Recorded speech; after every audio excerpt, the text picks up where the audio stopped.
Okay so hey welcome to the channel study verse. And आपको अभी तक पता ही होगा, वैसे मैं ये वीडियो बनाने में काफ़ी लेट हूँ, बट आपको पता होगा कि council for the Indian school certificate examinations यानी ICSE 2025 examination class 10th board exams का हमारा टाइम टेबल आ चुका है। ठीक है, तो हम लोग अभी देखेंगे कि क्या हमको इंस्ट्रक्शंस दिए गए हैं, क्योंकि जो बच्चे हैं उनको नहीं पता होता है। ठीक है, कुछ कुछ इंस्ट्रक्शंस जो है वो काफ़ी ज़्यादा इंपॉर्टेंट होते हैं। तो ICSE बोर्ड जो है वो हमेशा ये सारे गाइडलाइंस जो है वो जारी करता है। ठीक है, हमेशा गाइडलाइंस देता है, तो उसको हम लोग एक बार देख लेते हैं कि क्या क्या गाइडलाइंस उन्होंने दिए हैं, हमको एग्जामिनेशन के समय क्या क्या दिमाग में रखना है। ठीक है, ऑब्वियसली हमारी पढ़ाई तो रहेगी ही, हमारे जो सब्जेक्ट हम लोग पढ़ के जाएंगे वो तो रहेगा ही, बट आपको रूल्स भी फॉलो करने पड़ेंगे जो बहुत ज़्यादा इंपॉर्टेंट होते हैं। ठीक है, तो देखते हैं। सबसे पहले यहाँ पे हम लोग को रिजल्ट्स के बारे में बताया गया कि रिजल्ट्स जो है वो मई 2025, ठीक है, रिजल्ट्स जो है वो मई 2025 को डिक्लेयर किए जाएंगे। अभी हमको रिजल्ट से यहाँ पे ज़्यादा मतलब नहीं होना चाहिए। ठीक है, क्योंकि हम लोग यहाँ पे बाकी इंस्ट्रक्शंस को देखने आए हैं। तो यहाँ पे लिखा हुआ है 2025 का जो हमारा बोर्ड है उसका रिजल्ट जो आएगा वो मई 2025 को आएगा। ठीक है, the result will not be available from the office of CICSE। ठीक है, तो रिजल्ट जो है वो ऑफिस में नहीं मिलेगा बोल रहा है, आपको अपने अपने स्कूल्स में मिलेगा। ठीक है, एंड यहाँ पे फिर लिखा हुआ है कि जो भी लास्ट पॉइंट जो है वो थोड़ा इंपॉर्टेंट है, 6 पॉइंट, कि आप सभी स्टूडेंट्स और जो भी एग्जामिनेशन वहाँ पे कंडक्ट कर रहा है, जो इन्विजिलेटर आपके रहेंगे, एक्सटर्नल्स जो रहेंगे, वो सारे CCTV कैमरा के सर्विलियंस के अंडर रहेंगे। ठीक है, ऑब्वियसली मतलब चीटिंग ना हो इसके लिए यहाँ पे CCTV कैमरा वगैरह रहेंगी। जो भी आपको सेंटर रहेगा, अगर आपका होम बोर्ड है तो आपके स्कूल में ही होगा, है ना। ठीक है, फिर आगे बढ़ते कि इंस्ट्रक्शंस क्या क्या दिए हैं ICSE ने। ठीक है, ड्यूरिंग द एग्जाम। ठीक है, तो अब दिया हुआ है डायरेक्शंस टू कैंडिडेट्स। ठीक है, हमको वहाँ पे जाने के बाद क्या, तो पहला क्या बोल रहा है, be seated in the examination hall room 30 minutes before the time fixed for the start of the examination in subject absolute punctuality is essential. तो ऑब्वियसली आपको एग्जामिनेशन हॉल में पहले 30 मिनट्स यानी आधे घंटे पहले से आपको जाके अपने जो भी आपका सेंटर है वहाँ पे आपको जाके प्रेजेंट होना है। ठीक है, 30 मिनट्स पहले, क्योंकि कुछ बच्चे जो है कई बार लेट हो जाते हैं, कई बार ट्रैफिक मिल जाता है तो लेट वगैरह हो जाते हैं, तो इस वजह से यहाँ पे पंक्चुअलिटी आपको मेंटेन करनी है। ठीक है, आपको एग्जामिनेशन हॉल में पहले से पहुँच जाना है। Then you are not allowed to leave examination hall room before the conclusion of the paper. जब तक सब बच्चों का पेपर नहीं हो जाता, सेकेंड पॉइंट क्या बोल रहा है, जब तक सभी बच्चों का पेपर नहीं हो जाता तब तक आप एग्जामिनेशन हॉल को छोड़ के नहीं जा सकते। जब सब बच्चों का पेपर हो जाता है, अगर आपका पहले भी हो गया तो भी आपको बैठे रहना है आपके प्लेस में, आपका इन्विजिलेटर आएगा। ठीक है, वो आपसे सारे पेपर्स कलेक्ट करेगा, देन वो अगेन रो वाइज आपको भेजेगा। ठीक है, तो तब तक आपको रूम नहीं छोड़ना है। नेक्स्ट क्या बोल रहे हैं, if an examination paper for which you are entered is handed to you और if the questions indicate that a map और any other stationery should have been also be given to you, bring it to the attention of the supervisor examiner immediately.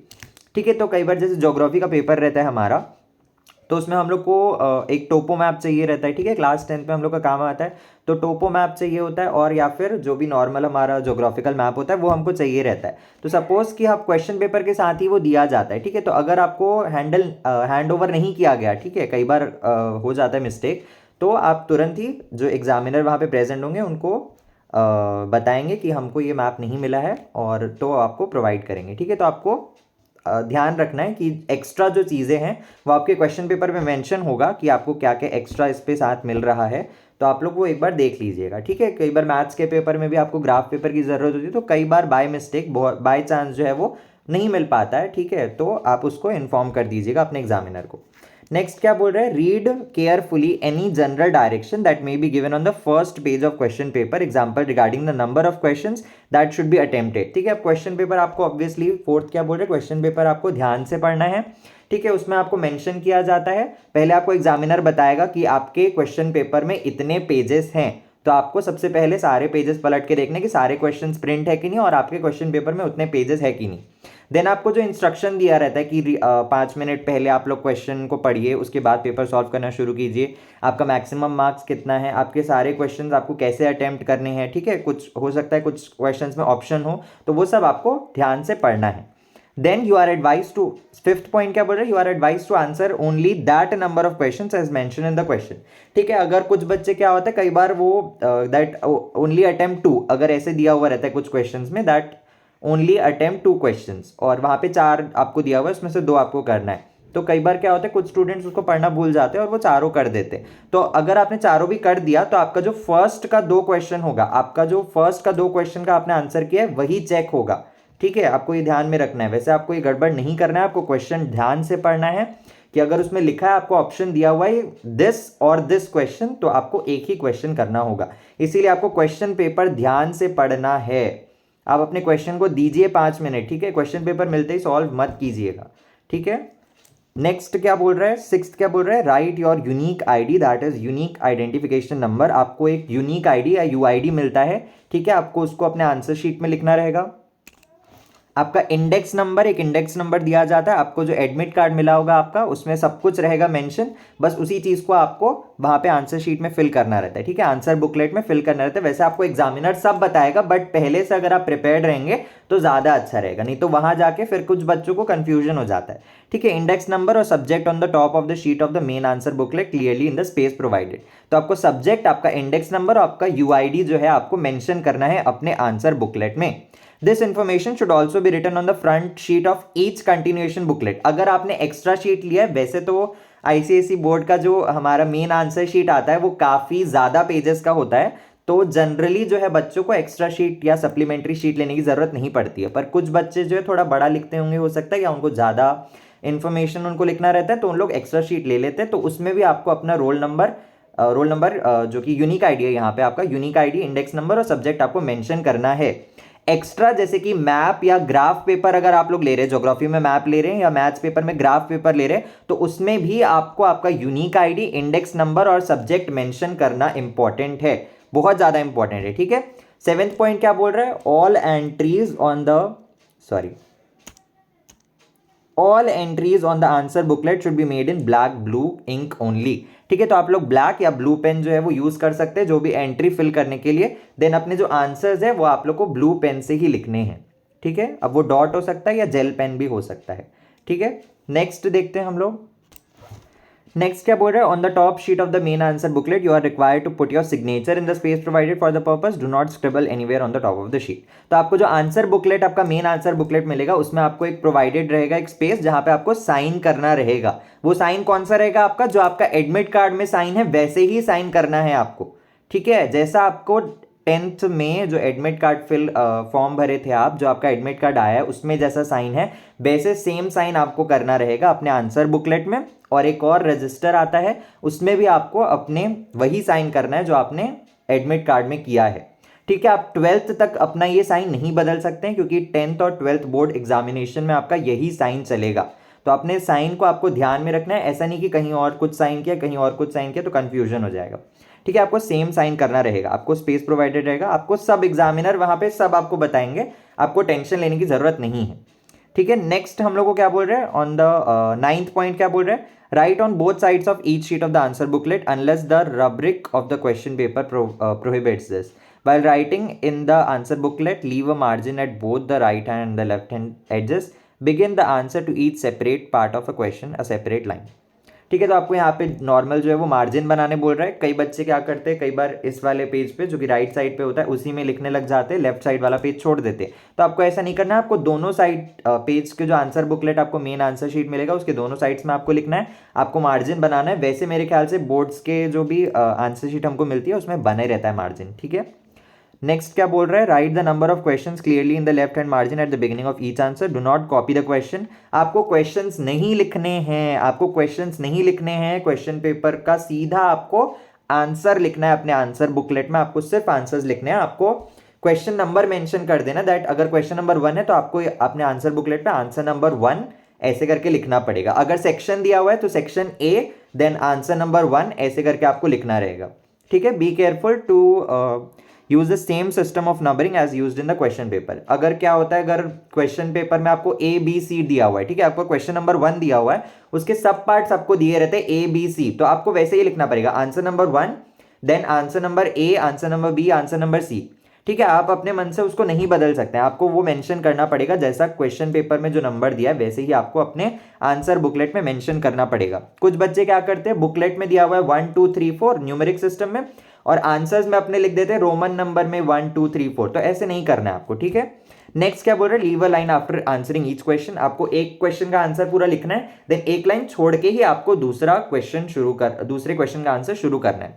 ठीक है, आपको बहुत जो main answer booklet रहता है उसमें काफी पेजेस होते हैं, तो आपको आराम से सब आंसर्स को नीट एंड क्लीन बढ़िया से लिखना है, देन एक लाइन छोड़ के दूसरा आंसर शुरू करना है, वहीं पे मत डालना। ठीक है, कंफ्यूजन होता है। जितना नीट एंड क्लीन आप अपने आंसर शीट को रखेंगे उतना ज़्यादा ईजी जाएगा एग्जामिनर को चेक करने के लिए। ठीक है, नेक्स्ट क्या बोल रहा है, 12th पॉइंट क्या बोल रहा है, remember neat handwriting and spelling will be considered. Spelling is very important mostly in the English literature and in the English language subject. ठीक है, इंग्लिश लैंग्वेज और इंग्लिश लिटरेचर में आपकी स्पेलिंग मिस्टेक नहीं होनी चाहिए और आपकी हैंड राइटिंग जो है वो बहुत अच्छी होनी चाहिए। You may use up with black and blue ink for writing your answers. आप ब्लैक या ब्लू यूज कर सकते हैं, लेकिन जनरली हम लोग ब्लू ही सजेस्ट करते हैं। ठीक है, आपको ब्लू इंक ही यूज करना है। बट पेंसिल्स में B use only for diagrams. Pencils आप लोग यूज कर सकते हैं डायग्राम के लिए, बाकी सब चीजों के लिए आप लोग पेंसिल यूज नहीं कर सकते। Bring mathematical and drawing instruments and colours pencils for subjects for which they will be needed. The use of any electronic devices, hand desk और other types of calculating machines are not permitted. कोई भी calculator या कोई भी electronic gadget या device आप use नहीं कर सकते हैं। ठीक है, ये तो कॉमन सी बात है, ऑब्वियसली सबको पता है कि आप कैलकुलेटर वगैरह नहीं यूज कर सकते। पेंसिल्स आप लोग यूज कर सकते हैं फॉर डायग्राम। कलर पेंसिल्स आप लोग यूज कर सकते हैं ज्योग्राफी में, क्योंकि ज्योग्राफी में मैप में आप लोग को कलरिंग की जरूरत पड़ती है, तो आप लोग कलर पेंसिल्स ले जाना मत भूलना। ठीक है, कलर पेंसिल्स ज्योग्राफी पेपर के लिए आपको काम आएंगे, तो आप लोग वहां यूज कर सकते हैं। 13th नंबर क्या बोल रहे हैं, in addition to the time indicated in the time table for writing the paper 15 minutes time will be given for reading the questions. ठीक है, मैंने 5 मिनट बोला था, लेकिन यहाँ पे आपको 15 मिनट्स दिया जाता है। आपको क्वेश्चन पेपर हैंड ओवर किया जाएगा, देन आपको 15 मिनट्स दिया जाएगा to read the questions, and then after that आपका जो भी टाइम रहेगा आंसर सॉल्व करने का वो अलग से रहेगा। लेकिन जो फर्स्ट 15 मिनट्स आपको दिए जाएंगे वो सिर्फ क्वेश्चन पेपर रीड करने के लिए दिया जाएगा। आप लोग अच्छे से क्वेश्चन पेपर रीड कीजिए, कौन से आंसर्स आपको आते हैं उसको जल्दी सॉल्व कीजिए। ठीक है, एंड देन आपको कौन से आंसर्स लिखने हैं वो आप सेलेक्ट कीजिए। अगर ऑप्शंस दिए हुए तो आप उसमें से कौन सा ऑप्शंस करेंगे, वो सारी चीजें आपको क्वेश्चन पेपर रीडिंग का जो टाइम मिल रहा है 15 मिनट्स उसमें आपको कर लेना है। नेक्स्ट देखते हैं हम लोग,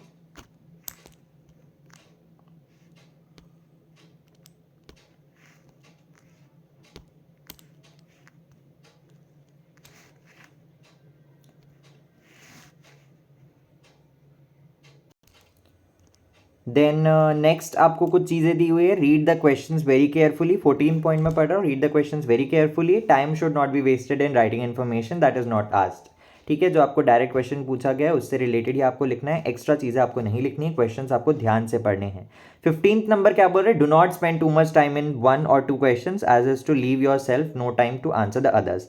जो आपको नहीं बन रहा है, कुछ क्वेश्चंस होते हैं, ठीक है, सबके हर स्टूडेंट के लिए कुछ ना कुछ ऐसे क्वेश्चंस होते हैं जो थोड़े डिफिकल्ट होते हैं या उसमें थोड़ा सोचना पड़ता है आपको। ठीक है, याद करने के लिए आपको टाइम लगता है, तो उसके लिए थोड़ा जितना आपको पता है कि स्पेस उतना लगेगा उतना छोड़ के नेक्स्ट क्वेश्चन कर लीजिए, नहीं तो आपको जो आता है वो आप छोड़ देंगे जो कि गलत हो जाएगा। ठीक है, देन आपके मार्क्स कट जाएंगे, तो आपको ये गलती नहीं करनी है। द नेक्स्ट बोल रहे 16, the continuation booklets will be issued on request only after you have completed writing on all the pages of the answer booklet, continuation booklet already issued. ठीक है, तो आपको जो मेन आंसर शीट रहेगा उसके सारे पेजेस जब भर जाएंगे तभी आप रिक्वेस्ट करेंगे examiner say that I need a extra sheet और द सप्लीमेंट्री शीट। ठीक है, या फिर कंटिन्यूएशन बुकलेट, तब आपको वो प्रोवाइड किया जाएगा।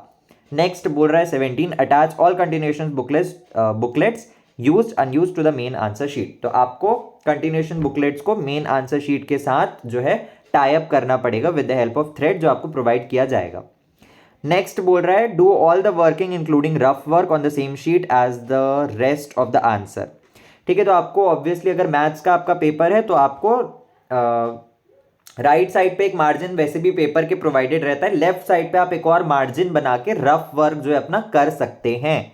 ठीक है, नेक्स्ट क्या बोल रहे हैं, when the time allotted for writing the examination is concluded arrange your answer scripts in a sequential order. ठीक है, ऑब्वियसली आपका सीक्वेंशियल ऑर्डर में आपको रखना है, सबसे पहले आपका मेन बुकलेट होगा एंड देन आपका कंटिन्यूएशन शीट्स जो भी आपके प्रोवाइडेड होंगे। सीधा that the main answer booklet, continuation booklet, graph and map आपको जहां पे एग्जामिनर आपको बोलेगा वहां पे आपको मेन आंसर शीट में इंक्लूड करना रहेगा उस ग्राफ को। ठीक है, सब में आपका जो यूनिक आईडी है, इंडेक्स नंबर है और सब्जेक्ट का जो नाम है, ठीक है, वो सारे चीज़ें मेंशन होनी चाहिए। ये सब आपको चेक करना है, बार बार चेक करना है। नेक्स्ट क्या बोल रहा है, अनफेयर मीन्स, ठीक है। अनफेयर मीन्स, अब कई बार क्या होता है, कुछ लोग थोड़े अनफेयर मीन्स यूज़ कर लेते हैं, ठीक है। वैसे जनरली बोर्ड्स में मैंने तो अभी तक नहीं देखा है ऐसा ज़्यादा केसेस, ठीक है। तो बच्चे जो है वो ऑनेस्ट रहते हैं, ठीक है, ऐसी बात नहीं है। बट यहाँ पे आपको वार्न किया गया है कि क्या क्या अनफेयर मीन्स जो है वो आप लोग कमिट करेंगे तो आपको जो है उसके कॉन्सिक्वेंसेस झेलने पड़ेंगे, ठीक है। तो पहला लिखा है, if the awarding committee is satisfied that a candidate has made arrangement to obtain unfair connection with the question paper from any person connected. तो यहाँ पे क्वेश्चन पेपर वाला बात किया गया कि अगर कुछ ऐसा क्वेश्चन पेपर का जो होता है, कई बार लीक हो जाता है वगैरह, ठीक है, तो उसके जो भी लीक करवाया होगा कैंडिडेट, जो सस्पेक्ट होगा, उसका रिजल्ट जो है वो कैंसिल कर दिया जाएगा। तो आपको ये सारे अनफेयर मीन्स वैसे भी आपको नहीं जाना है इन सब चीज़ों में। आप अपने पेपर में ऑनेस्ट रहिए, ठीक है, अपना पेपर अच्छे से दिलाइए, अच्छे से पढ़िए एंड अपना रिजल्ट अच्छा लाइए।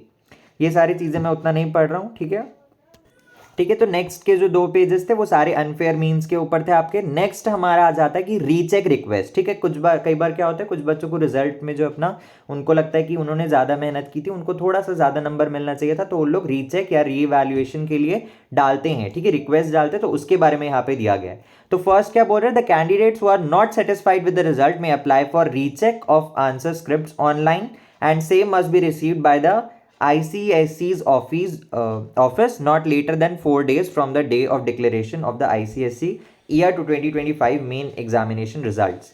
तो जैसे ही आपका रिजल्ट आएगा, आपको लगा कि आपका रिजल्ट जो है वो आपके मेहनत के हिसाब से नहीं आया है, ठीक है, as per your hard work it's जो है आपका रिजल्ट नहीं आया है, तो आपको क्या करना है, आपको 4 दिन के अंदर अंदर, ठीक है, नॉट लेटर देन 4 डेज, 4 दिन के अंदर अंदर ही आपको रीचेक के लिए रिक्वेस्ट डाल देना है, नहीं तो 4 दिन के बाद आपका रिक्वेस्ट नहीं लिया जाएगा। जिस दिन आपका रिजल्ट आया है उससे लेके 4 दिन तक आपका जो है रिक्वेस्ट आ जाना चाहिए for the recheck, otherwise there will be no recheck by the ICSE, ठीक है। नेक्स्ट क्या बोल रहे हैं, the individual candidates can apply for recheck for the results through ICSE's website, ठीक है। आप लोग को ऑनलाइन जो है वो रिक्वेस्ट के लिए डालना है, रीचेक रिक्वेस्ट आपको ऑनलाइन डालना है in the official ICSE website. The head of the schools can apply for recheck of the results on their school candidates through the carriers portal, ठीक है। तो आप क्या कर सकते हैं, या तो आप खुद ही ऑनलाइन डाल सकते हैं अपने ICSE वेबसाइट से आप लोग रीचेक के लिए, या फिर आप लोग अपने स्कूल्स के जो हेड होते हैं, हमारे प्रिंसिपल होते हैं, उनके थ्रू जो है आप एक कैरियर पोर्टल उनको मिलता है, उसके जरिए आप लोग अपने रिजल्ट के रीचेक के लिए आप लोग रिक्वेस्ट डाल सकते हैं। The recheck will be restricted only to check whether all the answers have been marked, ठीक है। तो रीचेक में अब क्या क्या इंक्लूड होगा, रीचेक में क्या क्या आपका होगा, रीटोटलिंग होगी कि क्या होगा, किस बेसिस पे रीचेक होगा, वो आपको बताया गया। तो all the answers have been marked, पहले आपका देखेंगे सारे आंसर्स जो है आपके लिखे हैं उसमें आपको सारे आंसर्स में मार्क्स मिले हैं या नहीं, ठीक है, वो चेक हुआ है या नहीं। All the answers have been marked यानी सारे आंसर्स को नोटिस किया है कि नहीं एग्जामिनर ने, वो बस देखा जाएगा। देन क्या बोल रहे हैं, there has been a mistake in totalling of marks for each question in the subject paper and in transferring the marks correctly on to the first cover page of the answer script. तो अब अंदर आपके जो individual questions के individual marks होंगे, suppose एक question 4 marks का है तो वहां पे आपको सपोज 3 मार्क्स मिला है, ठीक है। देन टोटल करने जो है सारे क्वेश्चंस का टोटल किया एग्जामिनर ने, एंड देन फर्स्ट पेज में हो सकता है उसने गलती से कुछ और मार्क्स लिख दिया हो, ठीक है। तो आपको यहाँ पे टोटलिंग मार्क्स जो अंदर करके उसके बाद जो फर्स्ट पेज में टोटल एग्जामिनर लिखता है मार्क्स, उसमें अगर आपका कुछ गड़बड़ होगा तो वो चीज देखा जाएगा। The continuation sheets attached to the answer script as mentioned by the candidate are intact. और क्या देखा जाएगा कि आपका जो एक्स्ट्रा शीट आपने कंटिन्यूएशन शीट लिया था, सप्लीमेंट्री शीट लिया था, वो अभी तक आपके मेन आंसर शीट से अटैच्ड है या नहीं, ये भी चीज चेक किया जाएगा। देन फोर्थ पॉइंट क्या बोल रहे हैं, recheck request results will be declared through the ICSE website for which time and date will be notified to all the concern well in the advice, ठीक है। तो अब रीचेक अगर आपने डाल दिया रिक्वेस्ट, उसके बाद रीचेक का जो फिर रिजल्ट आएगा आपका, वो भी आपके ICSE ऑफिशियल वेबसाइट पे आ जाएगा, ठीक है। और उसके लिए भी जो रिजल्ट आएगा वो उसका भी डेट एंड टाइम जो आपको पहले से नोटिफाई कर दिया जाएगा, ठीक है। अब आता है री इवैल्यूएशन रिक्वेस्ट। रीचेक रिक्वेस्ट में आपका टोटलिंग मिस्टेक अगर अंदर हुआ है और बाहर फर्स्ट पेज में कुछ गलत लिख दिया उसने टोटल करने के बाद, वो चीज़ आपका रीचेक रिक्वेस्ट में किया जाएगा। री evaluation request is a different thing, ठीक है। इसमें देखते हैं क्या क्या बोल रहा है। री इवैल्यूएशन रिक्वेस्ट, ठीक है, इसमें बोल रहे हैं first the candidates who are not satisfied with the recheck result of the subjects for which they had applied will be permitted to apply online for re evaluation. पहले आपको रीचेक रिक्वेस्ट डालना है, अगर उसके बाद जो रिजल्ट आया उसमें भी कुछ बच्चे जो है वो सेटिस्फाई नहीं होते कई बार, ठीक है, उनको लगता है कि अभी भी कुछ कमी रह गई है, तब वो बच्चे जो है री इवैल्यूएशन रिक्वेस्ट कर सकते हैं, ठीक है। अगर आपका जो रीचेक रिजल्ट आया है, रीचेक रिजल्ट ध्यान से सुनिए, रीचेक रिजल्ट के बाद अगर आपको लग रहा है कि नहीं इसमें अभी भी कोई कमी है, तब आप री इवैल्यूएशन रिक्वेस्ट डालेंगे, ऑनलाइन ही डालेंगे ये भी आप, ठीक है, पर सब्जेक्ट, ठीक है। और पर सब्जेक्ट आपका जो भी उसमें डिटेल्स आपका रहेगा वो आपको फिल करना पड़ेगा। नेक्स्ट क्या बोल रहे थे, individual candidates can apply for re evaluation of the answer script to the ICSE website, ठीक है, मैंने बता दिया, या फिर आप अपने स्कूल के जो हेड होंगे प्रिंसिपल, उनसे आप कैरियर पोर्टल के थ्रू रीवैल्यूएशन के लिए अप्लाई कर सकते हैं। Then the accuracy of a subject grade awarded will be check on the request in one or more subject provided the head of the school submits the application online, ठीक है। अब आपको यहाँ पे आपको हो सकता है एक सब्जेक्ट में लग रहा हो या दो सब्जेक्ट में लग रहा हो, तो वो भी आप लोग यहाँ पे मेंशन कर सकते हैं, ठीक है। ऑन री evaluation of answer script by the subject expert the marks awarded whether increase or decrease will be considered as the final marks. अब हो सकता है कि री इवैल्यूएशन हुआ उसमें कुछ आपका मार्क्स जो है कम हो सकता है या ज़्यादा भी हो सकता है, तो वो चीज़ें जो है सब फाइनल मार्क्स में आपके कंसिडर किए जाएंगे।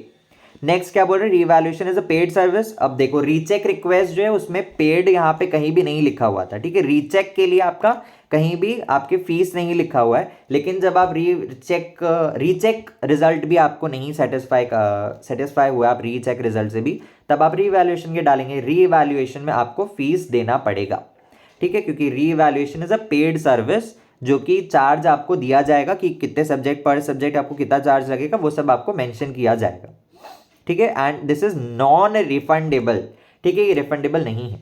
The time and date of the declaration of result, then इसका भी जो रिजल्ट आएगा उसके लिए आपको टाइम एंड डेट पहले से दे दिया जाएगा, एंड देन आपको फाइनल रिजल्ट आपका मिल जाएगा इन द आईसीएसई वेबसाइट, ठीक है। नेक्स्ट देखते हैं क्या बोल रहे हैं, इम्प्रूवमेंट एग्जामिनेशन, ये सब आपको जाने की जरूरत नहीं है, ठीक है। तो नेक्स्ट के कुछ पेजेस थे वो आपके री एग्जामिनेशन से रिलेटेड थे, ठीक है। तो उसमें बताया गया कि जो बच्चे जो हैं उनको पास सर्टिफिकेट अवार्ड कर दिया गया है, उसके बाद भी उनको लग रहा है कि उनको दोबारा से ये सब्जेक्ट जो है वो दिलाना चाहिए, तो वो लोग उस चीज़ को जो है रिक्वेस्ट कर सकते हैं री एग्जामिनेशन का, and then they will be allowed to re exam जो उनका कंडक्ट किया जाएगा एज पर आईसीएसई। उसके लिए फिर अलग से रूल्स होते हैं, ठीक है। कुछ बच्चे जिनका सप्लीमेंट्री आ जाता है, वैसे तो बोर्ड्स में बहुत कम होता है ये सारी चीज़ें, लेकिन अगर कुछ एक्सेप्शन है तो फिर वो अलग केस बन जाता है। देन आपको फिर सप्लीमेंट्री अगर आपका आया है तो आपका री एग्ज़ाम उसी ईयर में, उसी सेम ईयर में 2025 में अगर आपका आ रहा है रिजल्ट, उसमें आपका सप्लीमेंट्री आ रहा है, तो देन इन द ईयर 2025 में ही आपका री एग्ज़ाम लिया जाएगा। अगर कोई बच्चा एब्सेंट था एग्ज़ाम में, तब उसका री एग्ज़ाम नहीं हो सकता, उसको देन पूरे 1 साल के लिए वेट करना पड़ेगा, ठीक है। यही चीज़ आपको दी गई थी वहाँ पे। देन ये आपका टाइम टेबल है, इसके लिए मैं एक अलग से वीडियो बनाऊंगा, ठीक है, for the bio students and the math students, जो भी मतलब कंबाइन ही रहेगा क्योंकि आपको बायो मैथ्स दोनों पढ़ना पड़ता है। तो for the science students, I am saying for the science students that I will make the video for time table, that how many days are there for each subject and how to study. Then मैं आपका एक plan भी दूंगा आपको, then February 18 से क्योंकि आपका exam है, एंड अभी जो है दिसंबर मंथ चल रहा है, ठीक है, तो आपका एक पूरा मैं प्लान दे दूंगा कि आपको कैसे प्रिपरेशन करना है, ठीक है। As a ICSE student I am telling you that जो आपका एग्ज़ाम से पहले आपको जो 1 मंथ रहता है वो बहुत ज़्यादा इंपॉर्टेंट होता है, ठीक है, बहुत ही ज़्यादा इंपॉर्टेंट होता है। तो उसके लिए मैं आपको सारी गाइडलाइंस प्रोवाइड करूँगा। आज के लिए बस इतना ही, and stay tune to Studyverse. And अगर आपको वीडियो पसंद आए तो please like, share and comment. अगर आपको कोई भी डाउट है तो आप लोग कॉमेंट में पूछ सकते हैं। Thank you.